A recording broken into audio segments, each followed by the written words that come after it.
ng mga tauhan ng Northern Police District Drug Enforcement Unit ang dalawang hinihinalang tulak ng ilegal na droga at nasamsam mula rito ang mahigit 400,000 pisong halaga sa ikinasang operasyon sa Barangay 28, Caloocan City.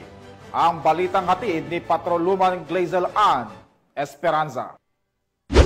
Naresto ang dalawang hinihinalang tulak ng ilegal na droga sa ikinasang bypass operation ng mga operatiba ng Northern Police District Drug Enforcement Unit sa Barangay 28, Caloocan City.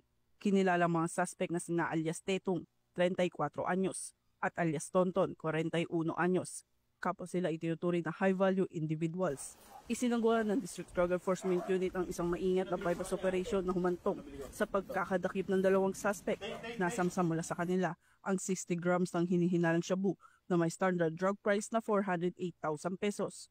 Kasalukuyang inihahanda na ang pagsampa ng formal na reklamo laban sa mga suspect para sa paglabag sa Section 5, Section 11 at Section 26 ng Article 2 ng Republic Act 9165 o ang Comprehensive Dangerous Drugs Act of 2002.